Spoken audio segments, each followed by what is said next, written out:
everyone, and welcome back to My English Classes Online Intermediate Level. Today's lesson is going to be all about relative clauses. So the next couple of videos are going to be about relative clauses, so they're pretty important. A relative clause is a clause that is dependent, meaning it works in connection with another sentence, and we use it to give more information or details about a subject. It can also be called an adjective clause because it describes a sentence or a thing more. Don't worry, we've got all the explanations, so let's get started. So, I mentioned already that we use relative clauses to give more information about a subject, and if we have a subject that is a person, so a he or a she, a Jane or a John, we're going to use who or that. Let's have a look at this example. The woman is my sister. She is wearing a blue shirt. Now here, I want to give more details or more information about the woman who is my sister. So what I'm going to do is, from my second sentence, I remove the she and I'm going to add who or that. Let's have a look at the final product. The woman who is wearing a blue shirt is my sister. Or, the woman that is wearing a blue shirt is my sister. Here, we're answering the question, which woman? We are giving more detail about the woman. The man is a teacher and we saw him yesterday. I want to give more information about the man. I'm answering the question, which man? Again, what I'm going to do is, I'm going to remove him from my second sentence and add who or that. So it looks like this now. The man who we saw yesterday is a teacher. Now instead of who or that, I can also use whom, so who with an M. And I can say, the man whom we saw yesterday is a teacher.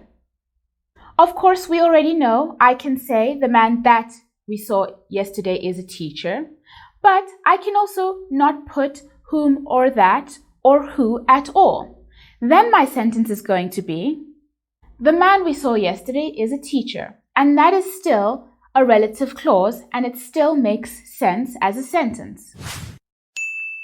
Okay, so now we've shown you how to make relative clauses when we're speaking about people. We use who, whom, or that. Now let's have a look when we want to give more information about an object. My brother lives in the house and it is near the school. Here, I want to give more information about the house. So, I'm not going to use who, whom, or that. I am going to use which or that. So again, I'm going to remove it from my second sentence and I'm going to add which or that. Let's have a look at the final product. My brother lives in the house, which is near the school, and my brother lives in the house that is near the school. Like before, we asked ourselves the question, which woman or which man? Now we are asking ourselves, which house? And that's how we know what we are giving more information about. Let's have a look at another example. The car was very nice. I saw it yesterday. Again, I'm going to be giving more information about the car, which is an object. So I know I'm going to be using which or that.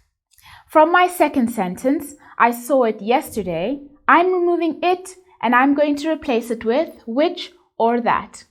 So let's have a look at the final product. The car which I saw yesterday was very nice and the car that I saw yesterday was very nice. I've removed it and I've added which or that. I can also remove which or that completely here again, like we saw a bit earlier. So my sentence will look like this. The car I saw yesterday was very nice. No which and no that. Okay, so what have we learned today about relative clauses? Let's review it with some new examples. The man is an engineer. He helped me.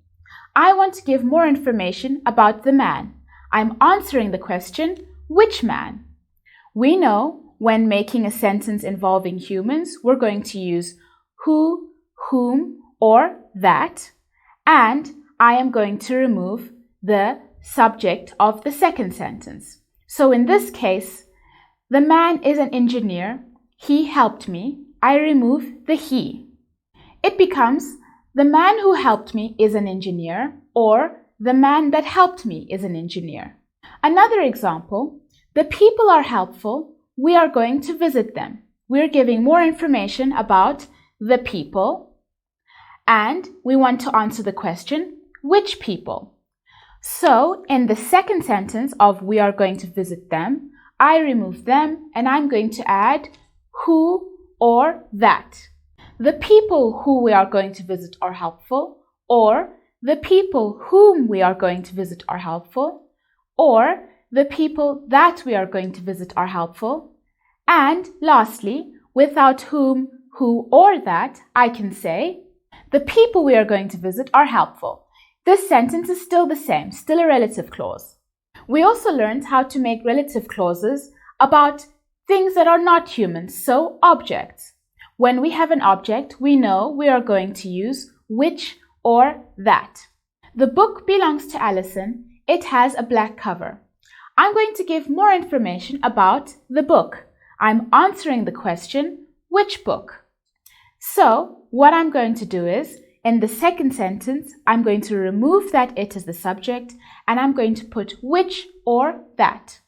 My final product will be, the book which has a black cover belongs to Alison, or the book that has a black cover belongs to Alison. Another example of speaking about objects, the house is expensive. I want to buy it.